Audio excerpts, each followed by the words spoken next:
오늘은 2.2절 전기회로 모델에 관한 부분이고요.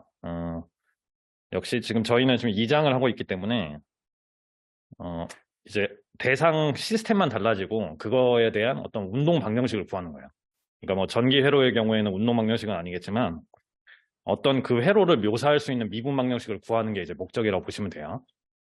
자, 그래서 지난 시간에 했던 거는 이제 내용 자체는 짧은데 조금 어려운 거를 했었죠. 그래서 회전 운동과 병진 운동이 결합된 거를 했었고 이 두 개에 대해서만 저희가 분석을 했었어요. 그래서 이게 이제 원래 개념을 처음부터 이제 제너럴하게 접근하려고 하면 이제 강체의 평면 운동에 대해서 정확히 이렇게 외적을 써가면서 표현을 해줘야 되는데 저희는 이렇게 깊게 들어가진 않고 이런 이제 제너럴 모션보다는 좀 간단한 모션이니까 조금 물리적으로 해석하는 방식으로 저희가 해석을 유도를 해봤고요. 책에 보시면 이제 유도 과정은 안 나와 있고 이 식의 결과물만 이렇게 나와 있어요. 그래서 선형화를 했을 때 이런 식으로 된다. 선형화라는 거는 세타를 0에 가깝다라고 보는 거죠. 그래서 0에 가깝다라고 보면 사인 세타는 세타에 가까워지고 코사인 세타는 1에 가까워지고 미분한 텀의 제곱은 0에 가까워진다. 그래서 요거를 놓치지 마시고 표현을 해주는 거고요. 제가 유도한 거랑 조금 다른 게 여기 이 마찰력을 문제에는 주어져 있지도 않았는데 이렇게 결과물에 넣었더라고요. 그래서 이거는 제가 이제 이런 비슷한 문제를 낸다고 하면 뭐 마찰력을 포함시켜라, 포함시키지 마라 이제 알려드릴 거니까 여기서 얘를 빼버리면 이제 제가 유도한 거랑 결과가 같으니까 한번 그냥 참고만 해주시고요. 그러니까 얘는 이제 카트의 운동 마찰력이죠. 카트가 이제 좌우로 움직이니까 속도에 비례한 텀으로 마찰력을 표현을 해준 거고요. 아시겠죠? 진행하겠습니다. 저희는 이제 전기회로에 대해서 할 거고 좀 가장 간단한 그러니까 수동 소자들이라고 하는데 패시브 엘리먼트라고 하는데 그 수동 소자들에 대해서 좀 설명을 드릴게요. 전기회로를 뭐 딱 정의하기는 어렵지만 뭐 전압원, 전류 소스, 뭐 저항기, 축전기 뭐 이런 등등으로 구성되어 있다. 그래서 저희가 이제 물리에서 배웠던 기본적인 내용은 이제 알고 있다고 가정을 하고 진행을 하기 때문에 요 밑에 있는 거는 여러분들이 알고 계셔야 돼요. 기본으로. 이 식은 알고 계셔야 돼요. 예를 들면 이제 옴의 법칙이죠. 이게 첫 번째 거. 그래서 이제 이 저항에 이제 V라는 전압이 걸렸을 때 전류가 이렇게 지나가면 요만큼 이제 전압 강화가 생기는 거죠. 그렇죠? 축전기도 마찬가지로 이 C라는 파라미터가 있고 전류를 축전기를 지나는 이제 전류를 이렇게 정의를 할 수가 있고요. 인덕터도 마찬가지입니다. 그래서 이 식들을 일단 생각을 해주시고 그리고 전원을 공급하는 전원 소스, 커런트를 공급하는 커런트 소스 이렇게 나오게 되고요. 그래서 이번 장에서는 저희가 뭘 할 거냐면 이 회로의 거동을 설명하는 동력학 방정식이 있는데 그거를 구하는 게 목적이에요. 그렇죠? 근데 여기서 식을 보시면 이 캐패시터나 인덕터 이런 게 들어가면 미분이 나와요. 그렇죠? 미분 텀이 추가되면서 미분 방정식의 효과를 내거든요. 그리고 이거는 이제 그냥 첨언인데 저희가 이제 RLC 회로라고 해요. RLC 회로. RLC 회로랑 이게 이제 전자 회로고 그리고 기계에서는 MCK 시스템 있어요. MCK 시스템. 이제 진동공학에서 계속 다루는 매스 스프링 댐퍼 시스템인데 식을 구해보면 얘네가 꼴이 같아요. 그래서 이거를 비유적으로 굉장히 해석을 많이 하거든요. 그러니까 얘도 그 변이에 관한 2차 방정식이고 얘도 이제 2차 미분 방정식으로 나오기 때문에 둘 간에 어떤 관계가 있다. 둘 다 선형식이라서 나중에는 종국에는 라플라스 변환을 해서 결국에는 해석을 합니다. 그래서 이런 거는 그냥 상식으로 그냥 알고 계시고 오늘은 이 RLC 회로에 좀 초점을 맞춰서 진행을 하겠습니다. 그래서 이 전기 회로의 기본 방정식을 구하는 거는 키르히오프 법칙이죠. 그렇죠? 키르히오프 법칙. 요거를 이제 저희가 예전에 다 배웠지만 한 번 더 이제 연습을 해볼 거예요.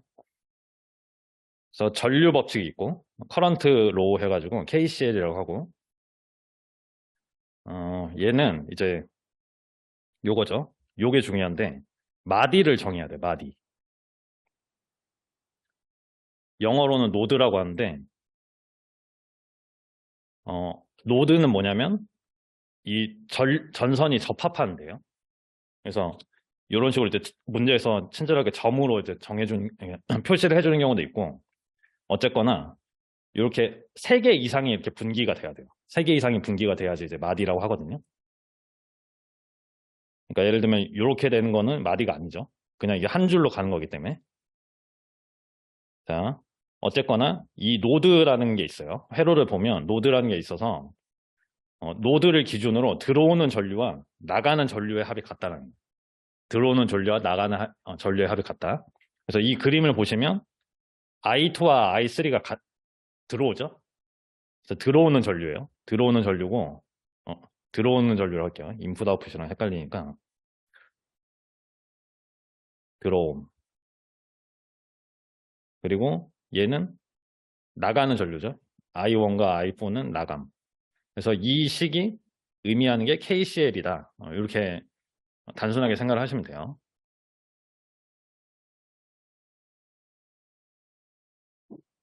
그렇죠? 그래서 이거는 이제 문제를 풀면서 조금 연습을 시켜 드릴게요. 그 다음에 이제 전압 법칙 KVL이 있습니다. 볼티지로. 그래서 전압 법칙은 저희가 회로에서 루프를 잡아요. 루프. 폐회로를 잡았을 때 모든 전압을 더해 가다 보면 회로를 따라서 폐회로를 따라서 전압을 더해 가다 보면 0이 되더라. 그래서 그림을 보면 지금 여기 점선으로 되어 있는 회로는 보지 마시고 지금 실선으로 되어 있는 이 회로를 이렇게 이제 저희가 루프를 잡는다고 하죠. 키르히오프 법칙 많이 쓸 때 이렇게 제가 시계 방향으로 잡은 대로 루프를 보겠다 하면 그 방향으로 모든 전위차의 합은 0이다 이렇게 되는 겁니다. 그래서 이제 V1부터 보면 여기 이제 전류가 흐르면서 전압 강화가 생기고 여기 전압 강화 생기고 전압 강화 생기고 그리고 전압원이죠. 그래서 여기서 더해주는 모든 전압의 합이 0이다 라는 겁니다. 그래서 요거는 이제 저희가 이제 리마인드 차원에서 해드린 거고 사실 이거를 이제 문제에 적용하면 이제 부호 때문에 굉장히 헷갈리죠. 어느 방향으로 해야 되는지 헷갈리니까 그거를 조금 연습을 해볼 거예요. 그래서 오늘도 좀 문제를 많이 풀어보셔야 되는데 이 첫 번째 문제를 제가 조금 풀어드릴게요. 그래서 일단 이 회로의 생김새를 조금 한번 봐주시고요.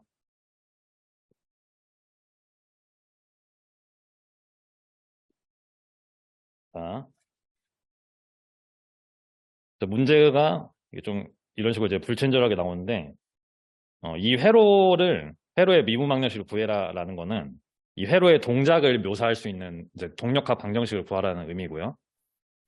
그래서 제가 이제 오늘 연습할 게 이거예요. 마디 해석법.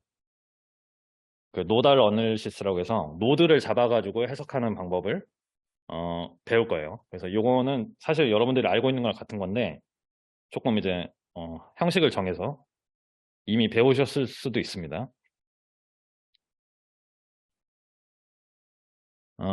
일단 이런 회로는 보면 VI라고 돼 있고 VO라고 돼 있죠.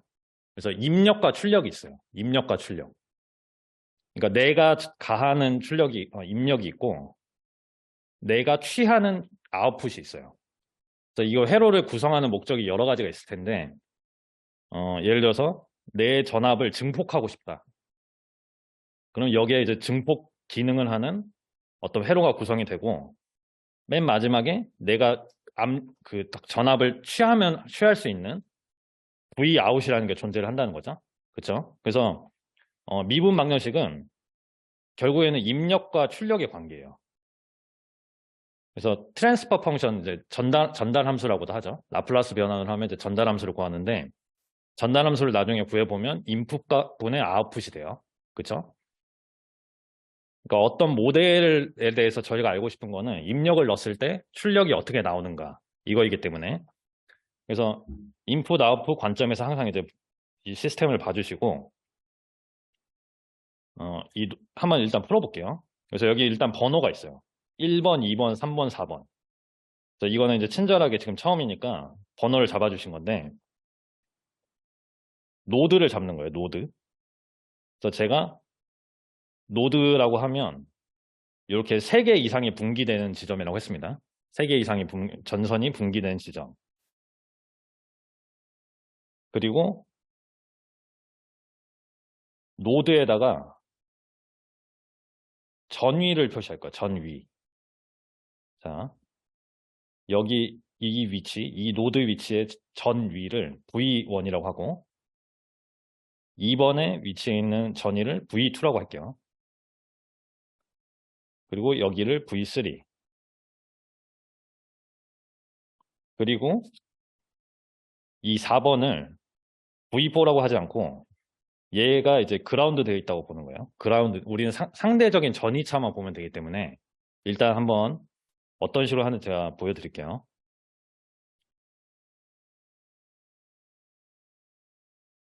그러면 이렇게 하면 여기를 이제 0으로 봤기 때문에 여기를 기준으로 이 1번 노드의 전압은 V1이죠. 전위를 V1으로 잡았지만 여기가 기준이 0이기 때문에 전위 차는 V1이 되는 거예요. 그렇죠? 여기 1번 노드의 전압은 V1이다. 그 2번 노드는 V2가 되는 거고 3번 노드는 V3가 되는 겁니다. 이렇게 노드를 잡고 노달 어널리시스를 하는 거예요. 그래서 자, 1번 이제 주요 노드를 먼저 봅니다. 2번 노드를 보는 거예요. 2번 노드. 그래서 2번 노드에서 어떤 일이 일어나고 있나 보는 거예요.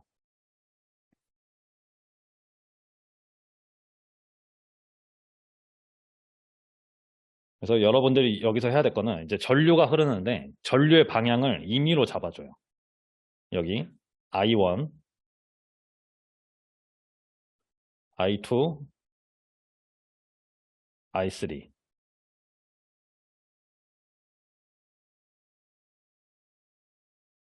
임의로 잡아주라고 했어요. 그래서 I1을 왼쪽으로 잡아도 상관없어요.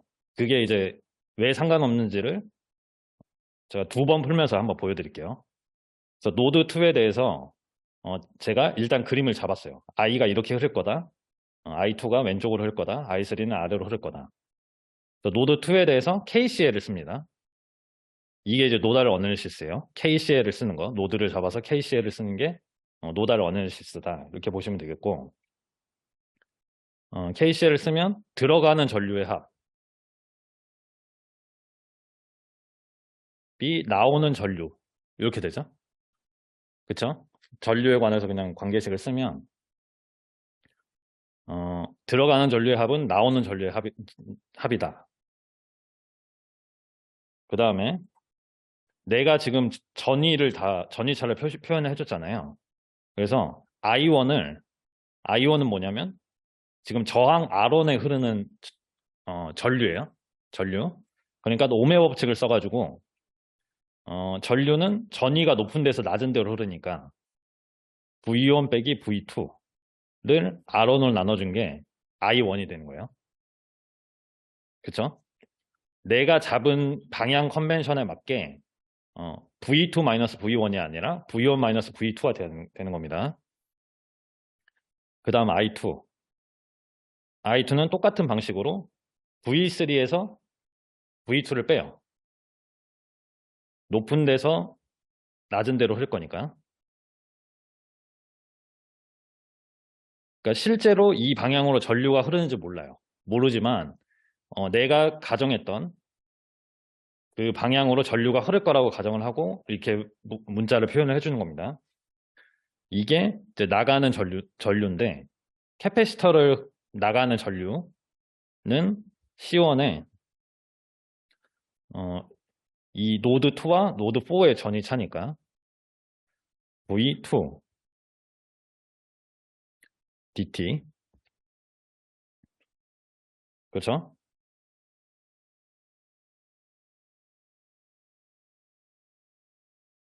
이게 이제 노드 2에서 얻은 이제 식 하나가 되는 거예요. 미분 방정식 하나가 되는 거고, 이어서, 우리가 지금 여기 위에 거를 아직 안 봤으니까, 노드 3를 볼게요. 노드 3. 근데 노드 3는, 이제 여기가 오픈, 3번 쪽이 이제 오픈 서킷이니까 일로 나가는 전류가 없으니까, 여기를 I4라고 표현을 해주고, I4라고 가정을 해주고, KCL을 또 써볼게요. 노드 3에 대해서 KCL. 그래서 봤더니 이제 둘 다 나가죠. 노드 3를 기준으로 전류 두 개 다 나가기 때문에 나가는 전류의 합은 들어오는 전류의 합인데 들어오는 전류가 없는 거예요. 이렇게 써주시는 겁니다.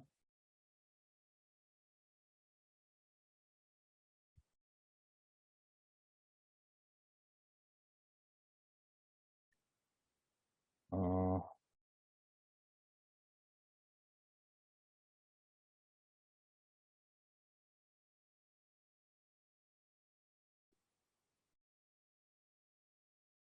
그렇죠. 그래서 I2를 또 역시 구해 보시면 I2는 V3-V2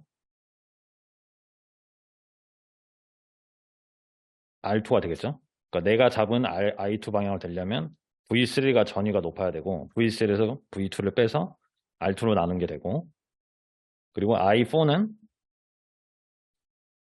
이 캐피시터를 통하는 전압이기 때문에 전류이기 때문에 그대로 한번 구해 볼게요. 그래서 C2를 써주시고 V3에서 V1을 뺀 거죠. 요게 0이다. 이렇게 됩니다.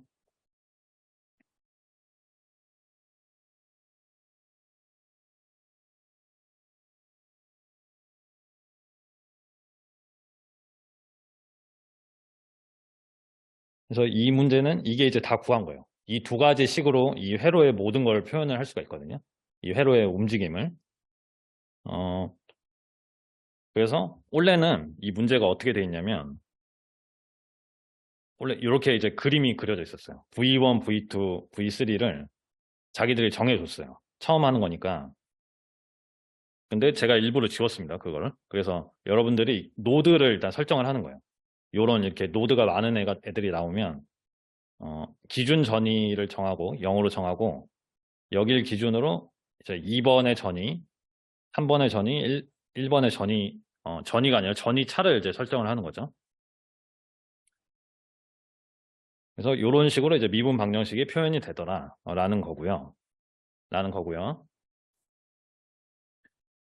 여기서 이제 하나 더 이제 보여드릴 게 제가 임의로 전류를 이렇게 잡았죠. 요거를 방향을 바꿔서 한 번 더 해볼게요. 방향을 바꿔서. 자, 여기 두 번째 그림에다가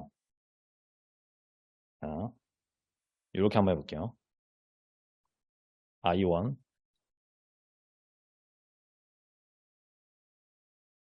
그리고 I2 그리고 얘는 들어오는 걸로 I3. 그래서 여러분들이 이 노드 2에 대해서 KCL을 한번 써볼까요? 노드 2에 대해서 지금 하는 거는 전류 방향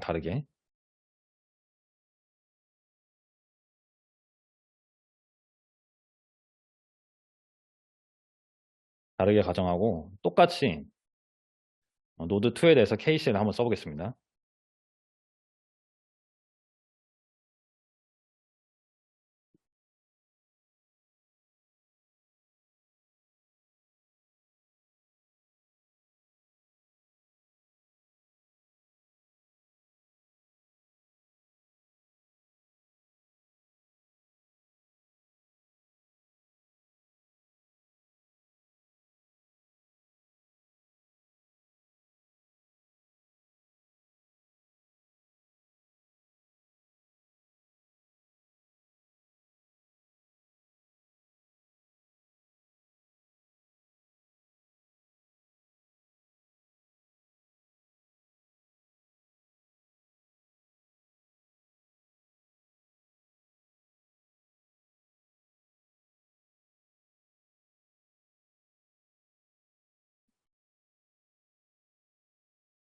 그래서 아까 구한 거랑 똑같이 나오는지를 한번 확인해 주세요. V2, V1.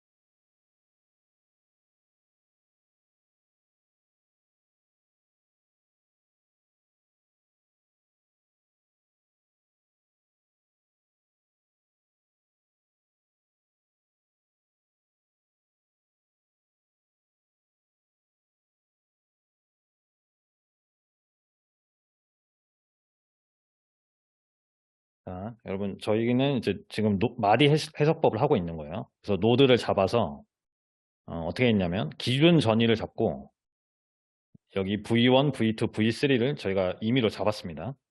잡고 나서 여기 중앙에 노드를 하나 잡아가지고 노드를 기준으로 KCL을 쓰는 거예요.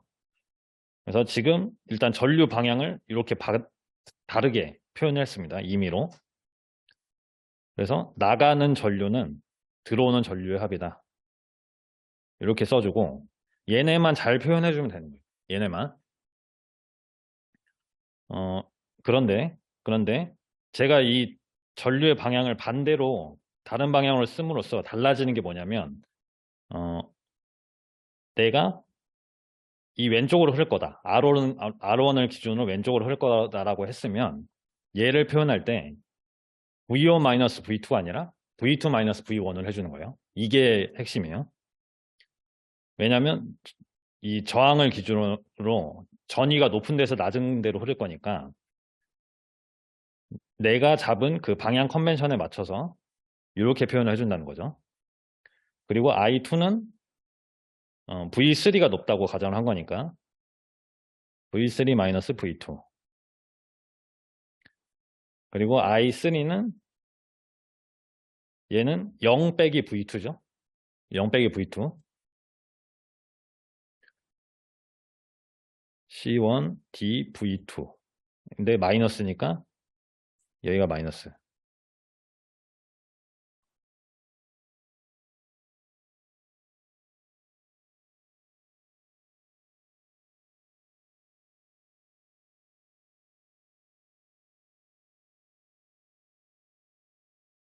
그렇죠? 그래서 앞에 식이랑 비교를 해보면 얘를 우변을 넘기고 얘를 좌변을 넘기면 똑같은 거 알 수 있어요. 똑같은 거 알 수 있죠. 그렇죠?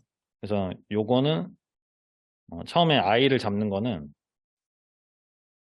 방향은 아무 상관없다. 그래서 이제 저 같은 경우는 이제 들어오는 거 나오는 거 골고루 잡는 케이스, 저같이 이런 케이스도 있고 다 들어온다고 가정을 하거나 다 나간다고 가정하거나 이런 식으로 많이 하거든요. 그렇게 한 경우에는 다 들어온다고 가정을 하면 이제 I1, I2, I3 다 더해가지고 그냥 0으로 두면 되니까 그런 식으로 이제 본인이 풀어보시면서 이제 조정을 해주시면 돼요.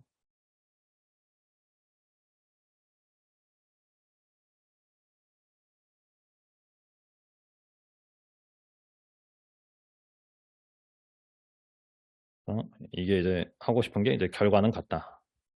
결과는 같다예요.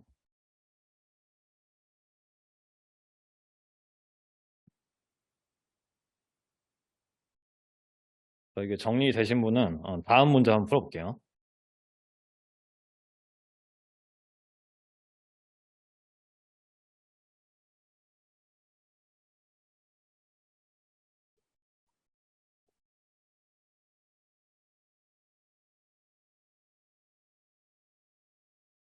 음, 이게 이제 문제가 좀 이해하기 힘들게 써져 있는 경우가 많아가지고 지금 이제 캐패시터의 전압이라는 건 캐패시터가 두 개 있으니까 V1, V2를 구하라는 거고 인덕터에 흐르는 전류가 또 있어요. IL. 그쵸? IL이 이쪽으로 흐를 거니까. 그래서 얘네로 이제 표현을 해라 이런 뜻입니다. 얘네에 관한 미분 방정식으로 표현해라.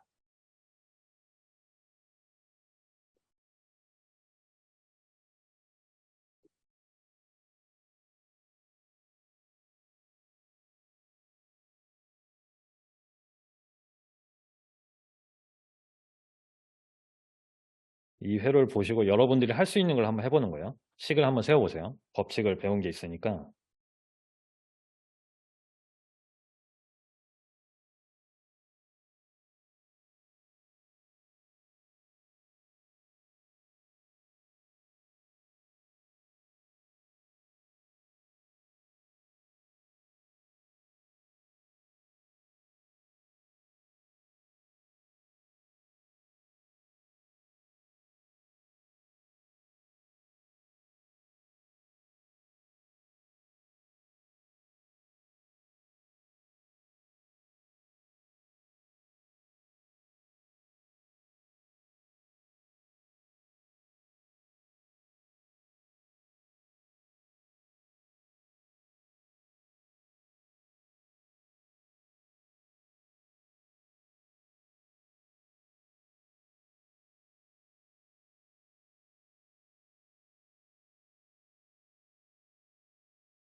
여러분 같이 한번 볼게요. 일단 제 팁을 하나 드리자면 저희가 캐패시터를 흐르는 전압이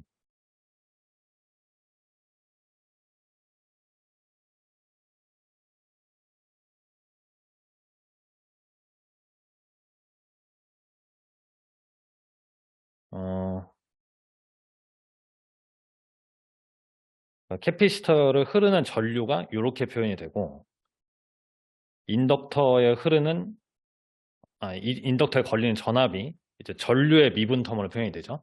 그러니까 저희가 이 회로를 분석을 하면 V1 닷, V2 닷, 그 IL 다시 나오는 거예요. 그러니까 저희가 기계 시스템 모델링 할 때 X 닷 아니면 세타 닷이 나오잖아요. 그렇죠?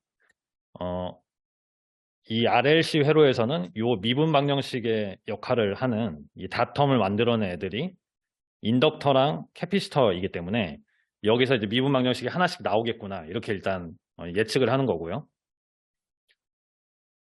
자, 일단 배운 거를 한번 써볼게요. 지금 여기 노드가 정해져 있죠.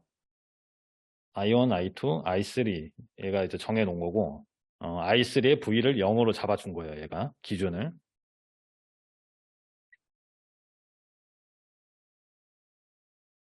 그러면 일단 우리가 하던 대로 노달 어널리시스를 먼저 해볼게요. 노드가 지금 있으니까 노드 1번 노드를 봤을 때 KCL을 써보면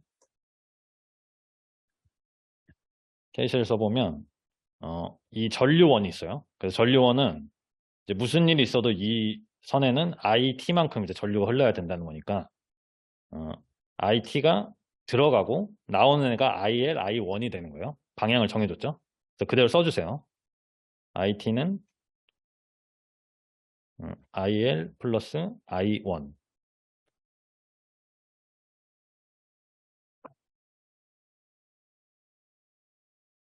IL은 저희가 계속 이게 표현이 되어야 되는 애니까 얘를 이제 바꿀 생각하지 마시고 I1을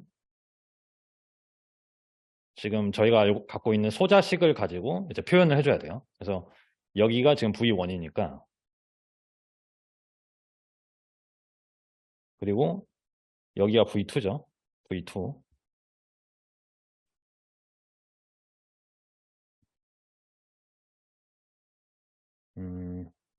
잠시만요. 노드 1, 노드 2.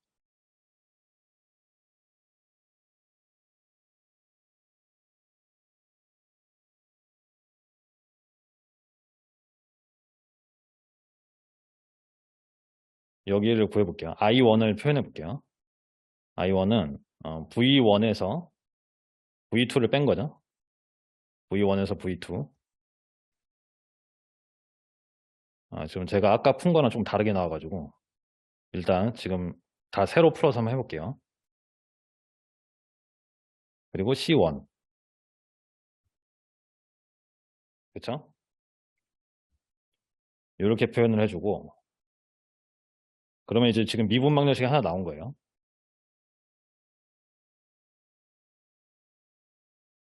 그리고 2번 노드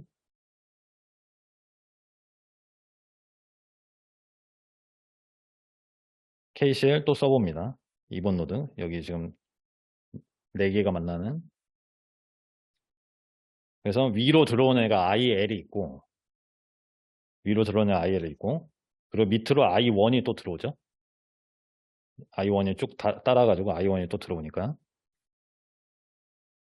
I1 플러스 IL 그 다음에 I2 나가는 애들 I2 플러스 I3가 됩니다. 그래서 여기서 이제 또 표현할 수 있는 애들을 표현해주면 돼요.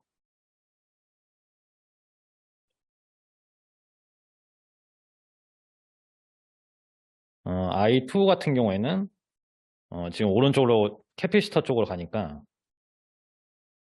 dV2, dt, C2가 되겠죠. 이렇게. 그렇죠. 이거 부호가 계속 플러스인 거 유의를 해주시고 왜냐하면 V2가 더 높으니까 V보다 그냥 V보다. 그 다음 I3는 여기 밑으로 가는 건데 저항 R2라는 저항 통해서 가는 건데 R2분의 V2죠. 이렇게.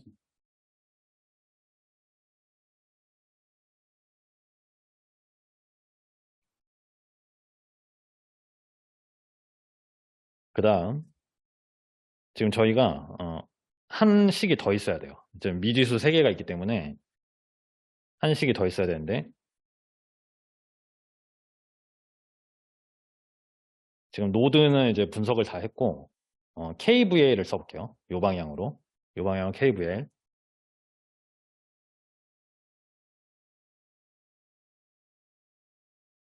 여러분 KVL 한번 써볼까요? 이 루프에 대해서. 폐회로의 모든 전위차의 합은 0이 되어야 된다.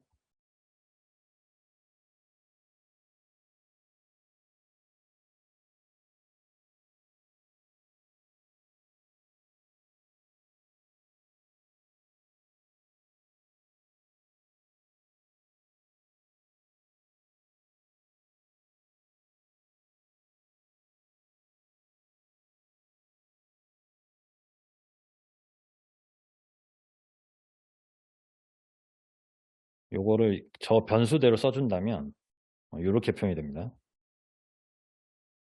이렇게 얘가 0이 되는 건데 한번 볼게요. 따라가면서 일단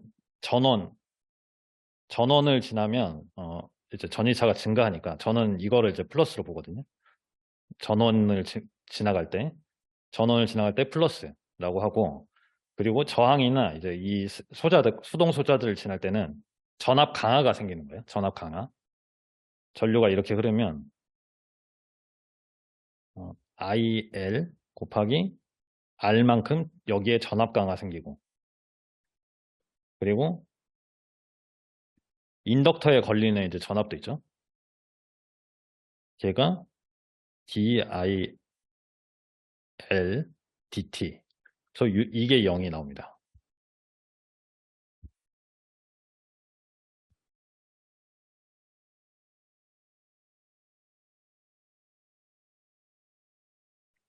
그래서 이 문제는 여기서 끝나요. 그러니까 예제 여기 답을 보시면 아실 텐데 요거 이 세 식을 정리해서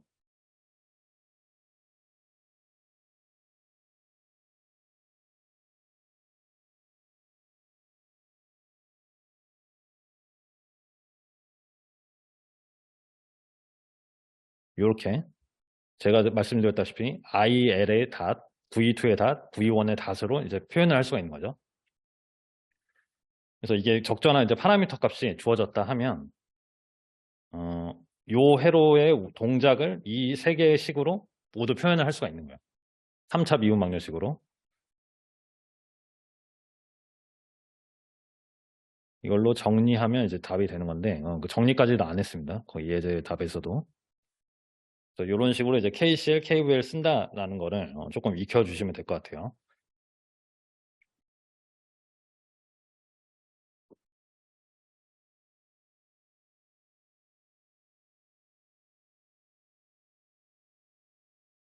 여러분 이게 맞나요? 이거?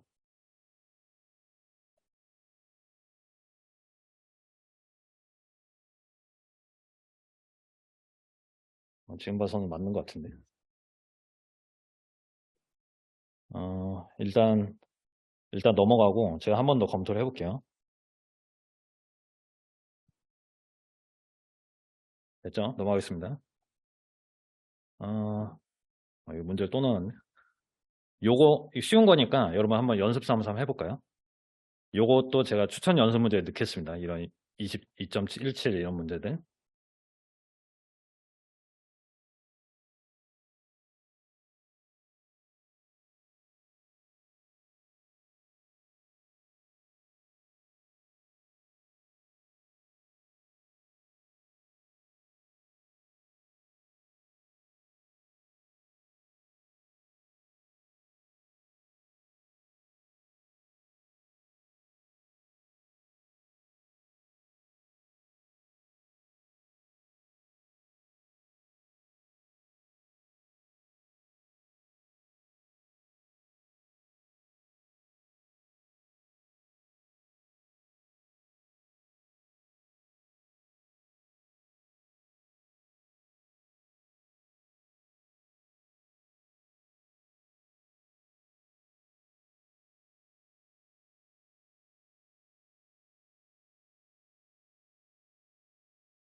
자, 빠르게 한번 해보겠습니다.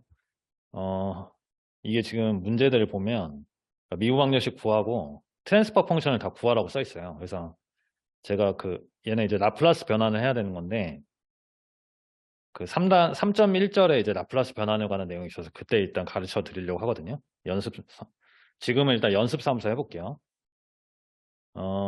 요런 게 나오면 이제 기준 노드를 잡고 이제 그러니까 연습이니까 이런 식으로 이제 조금 정석대로 해볼게요. 그리고 여기를 이제 1번 노드로 보고 싶은데 이게 지금 U라고 전압이 정해져 있죠. 그래서 이게 VU라고 할게요. 그러니까 U가 VU가 되는 거예요. VU라는 인풋을 넣었을 때 Y라는 전압을 나중에 취하는 거예요. 그래서 얘를 이제 VY. 얘가 이제 Y가 되는 거고. 요 상황에서 이 VU가 있는 여기죠. 여기를 볼게요. VY가 있는 노드를 분석을 해보겠습니다. 그래서 일로 들어가는 애를 I1, 여기 나가는 애를 I2, 일로 내려가는 애를 I3라고 잡을게요.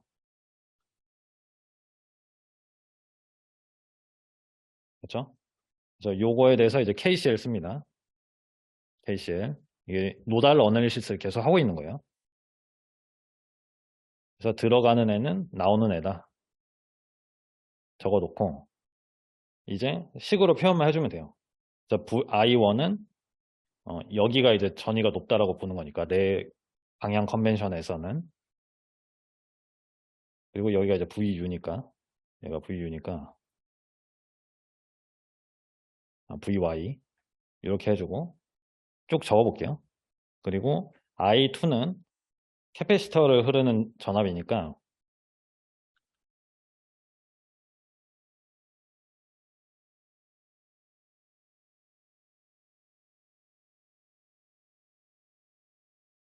VY 빼기 VU.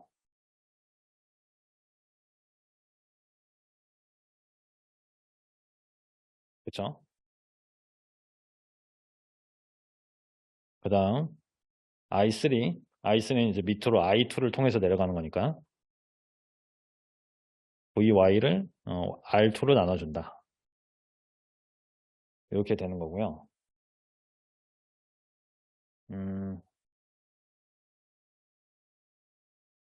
요거를 이제 정리를 해볼게요. 라플라스 트랜스폼을 한번 해보려고 하거든요.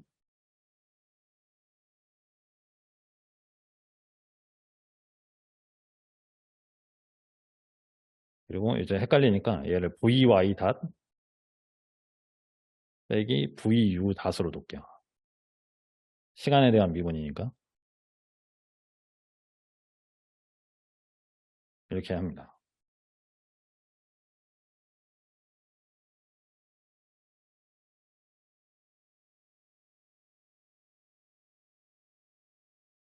됐죠? 이상 없죠? 그리고 왼쪽에다가 VU 텀을 모으고 오른쪽에 VY 텀을 모을게요. 왼쪽에 VU 텀을 모으면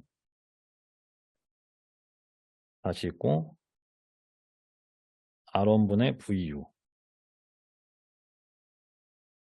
CVY 닷 플러스 R1 플러스 R1분의 1 플러스 R2분의 1 VY.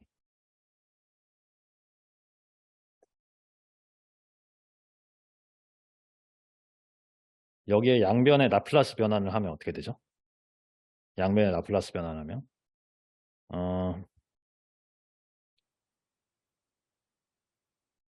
이렇게 미분이 없는 애는 라플라스 변환하면 그냥 똑같은 걸로 바뀌죠. 그러니까 저희가 대문자로 표현해 주는데 뭐 VUS R1 이렇게 표현해 주고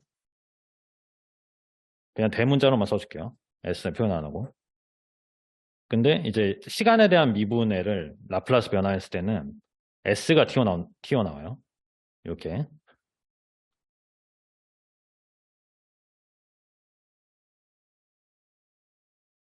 라플라스 변환해줬다. 이거 어차피 3단원에서 저희가 제대로 할 거니까 일단 한번 그냥 보여드릴게요. 그 다음에 이제 VY 입장에서도 미분을 하면 S가 튀어나오고 대문자로 고쳐주고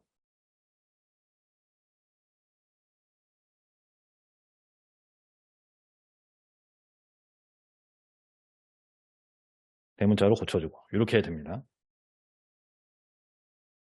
또 제가 설명을 드리겠지만 이 라플라스 변환을 하면 뭐가 좋냐면 미분 텀이 다 없어지고 이 VU로 묶을 수 있고 VY로 묶을 수가 있죠.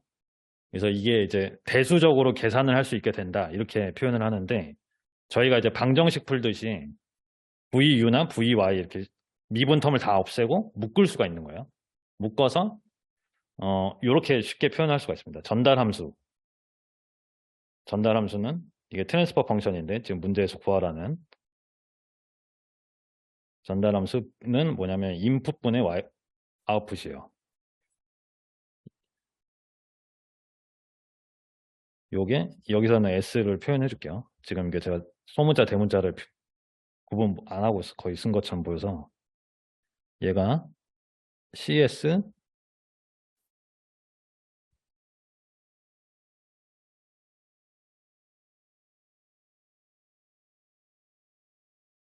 요게 분모고요.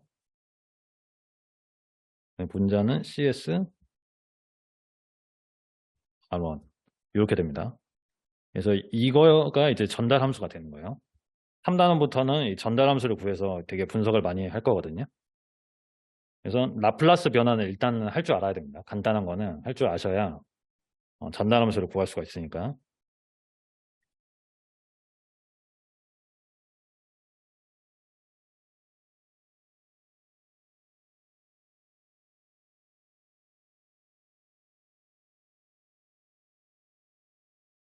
자, 정리해 주시고요.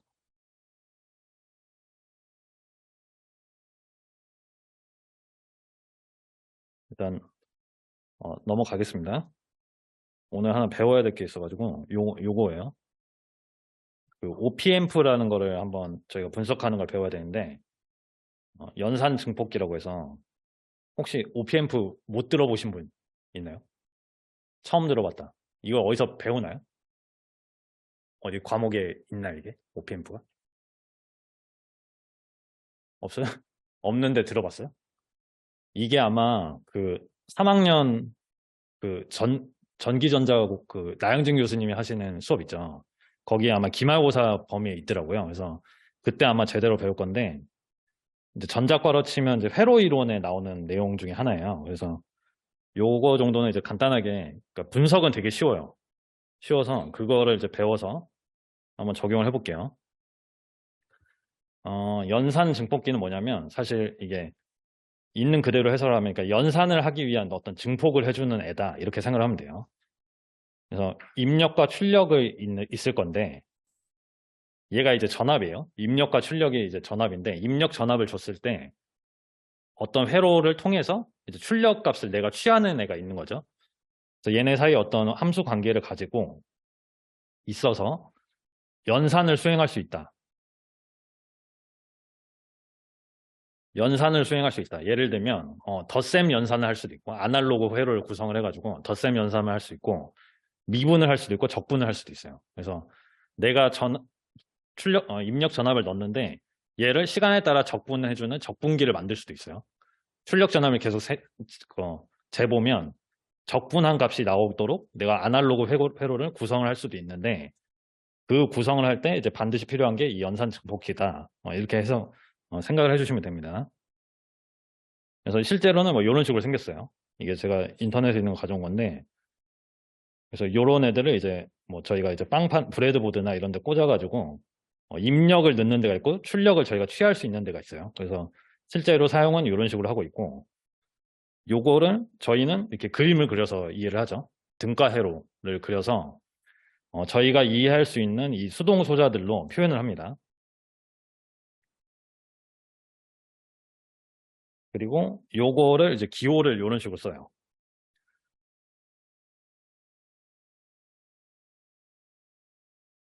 그리고 그래서 저희가 이제 입력 전위차를 넣어주면 어떤 이제 출력 전압이 나오는 그런 이제 어떤 회로로 저희가 해석을 하는 거고 문제에서는 이렇게 기호로 주어질 겁니다. 어쩔 때는 이렇게 이제 더 간략화해서 이렇게 표현을 해주는 게 있고 뒤에서 설명을 하겠지만 저희가 다루는 애는 그 연산 증폭기 중에 이제 아이디어를 하는 애를 다뤄요. 그렇기 때문에 그 가정 중에 하나가 얘네 둘이 같다라는 가정이 있어요. 그래서 이거를 이제 하나로 이제 표현을 할 수가 있습니다. 다음 장에서 바로 설명을 드릴게요. 자, 저희는 이게 연산 증폭기 중에서 수학적으로 분석이 쉬운 그 아이디어란 이제 연산 증폭기를 다루는데 이 그림을 보시면서 한번 따라가 볼게요. 일단 입력 저항이 무한대다. 입력 저항이 무한대라는 가정이 있습니다. 요거를 이제 조금 이해를 해보자면 이게 저희가 전원 소스가 있으면 전원을 걸어주면 이 전원에 대한 그 저항이 조금이라도 있거든요. 저희 저항이 조금이라도 있는데 이 입력 저항이 크면 클수록 내가 준 전압 VS가 여기에 다 걸리려고 하겠죠. 그쵸? 얘 RS에 비해서 R1이 크면 클수록 내가 준 전압이 그대로 걸리려고 할 거예요. 그런 의미에서 R1이 무한대가 되면 좋다. 이렇게 되는 겁니다. 그래서 실제로도 그 연산 증폭기를 봤을 때 아까 제가 보여드렸던 그 사진 실제 연산 증폭기도 이 입력장이 엄청나게 커요. 무한대는 아니지만 그 다음 출력 저항이 Ri다. 이것도 마찬가지로 이제 저희가 이제 이쪽 출력부에는 어떤 저항이 있을 건데 얘가 이제 적으면 적을수록 이제 V0 나오는 대로 그대로 우리가 취할 수 있다라는 특징이죠. 그렇죠? 그렇게 조금 이해를 해주시면 되겠고, 그러니까 우리 문제에서는 이게 이제 다 적용이 되는 거예요. 저희가 푸는 문제에서는. 그 다음 이제 전압 이득이 무한대다. 이게 전압 이득이 무한대다. 이거는 이 다음 걸 보셔야 되는데 저희가 지금 입력 저항이 무한대기 때문에 요게 이제 따라 나옵니다. 4번, 5번이 따라 나와요. 지금 여기 이 그림을 보시면 우리가 입력으로 전압을 넣어주죠. 어떤 전위차를 넣어줘요. 전위차를 넣어주는데 입력 저항이 무한대다 보니까 전류가 0이 되는 거예요. 저희가 분석을 했을 때는. 그래서 전류가 0이니까 여기를 따라서 전압 강화가 없는 거죠. 그래서 입력단이 같아요. 전위가 같아져 버립니다.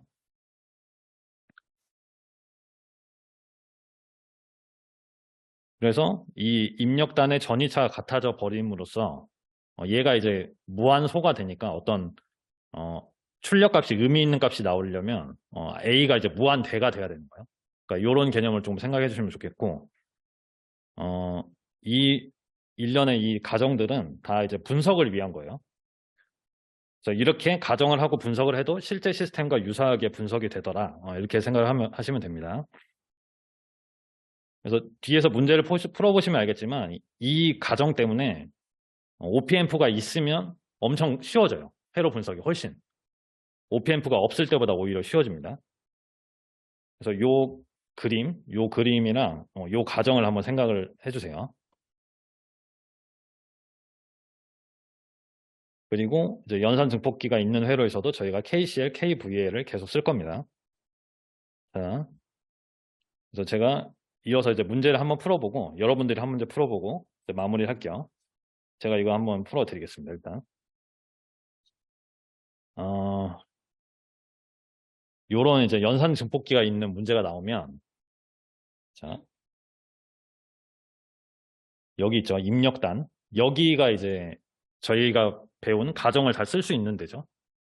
그렇죠? 그 입력단에 전압이 0이 되는 거예요.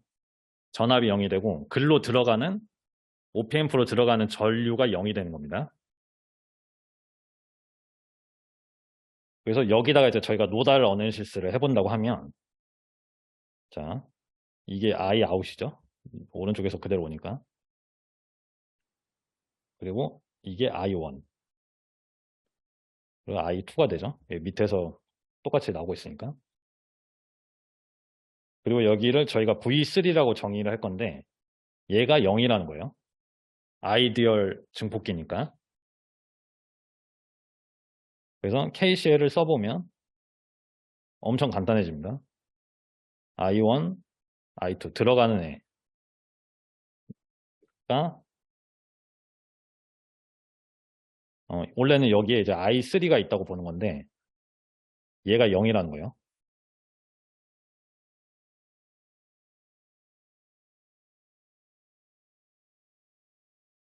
그래서 I out도 들어가고 있죠.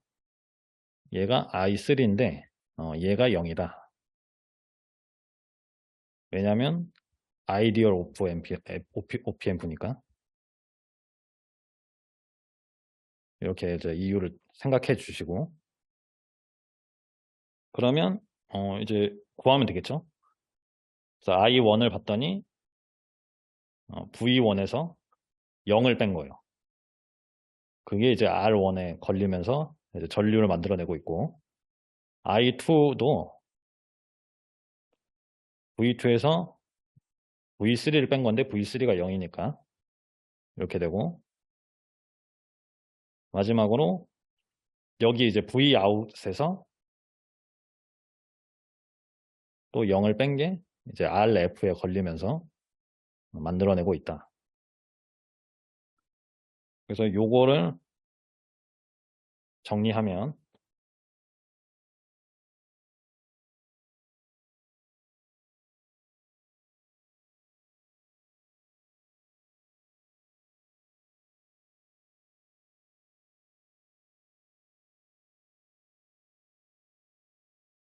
요게 나옵니다.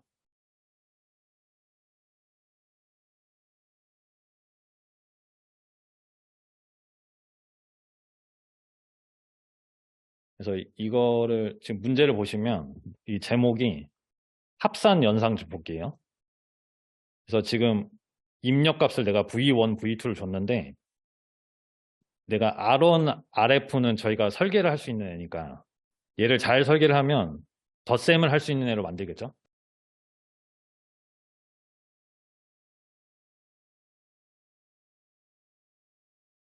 여러분 이거 부호 이게 맞나요? 이게 둘 다 마이너스인 게 맞나요? 맞죠? 그래서 이게 마이너스를 묶어줬습니다. 이거.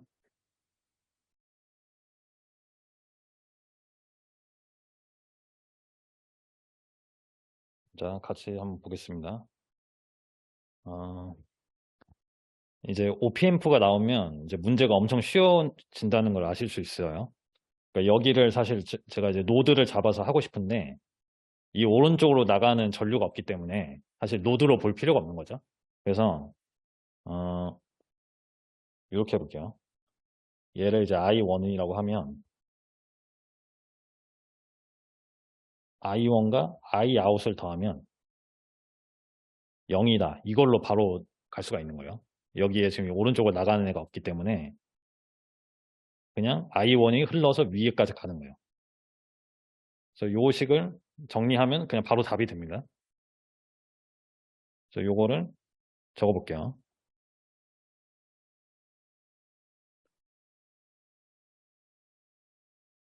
V를 좀 작게 적을게요. V인. 그 다음에 캐패시터를 지나는 전류가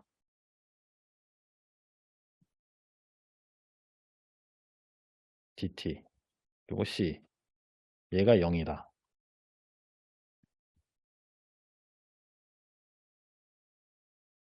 그렇죠?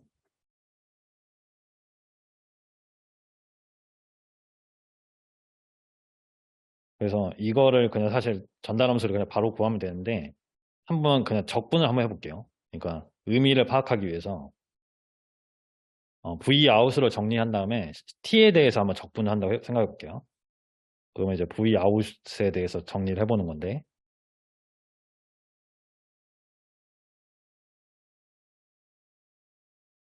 이렇게 되고 0부터 T까지 V인 D 타우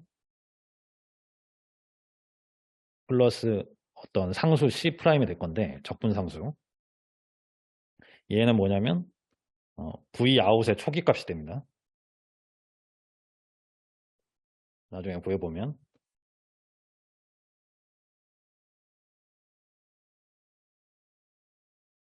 그래서 이 식을 보시면 알겠지만 V 아웃은 V 인을 적분하는 형태로 되는 거예요.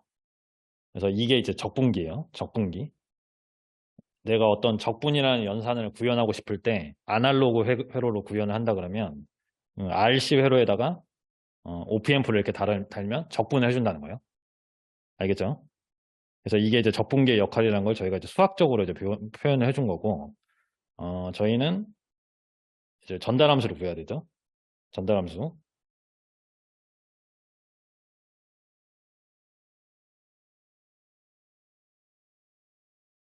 이렇게 됩니다. 그래서 다수로 표현해주고, 양변에 이제 라플라스 변환 해주는 거죠. 라플라스 변환.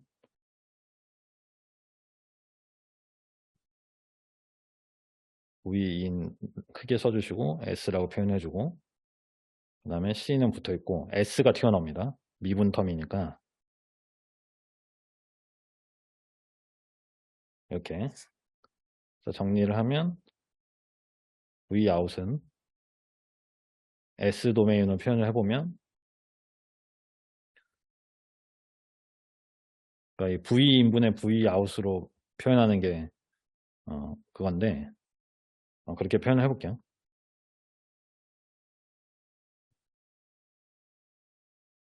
어, 이렇게. V인분의 V 아웃이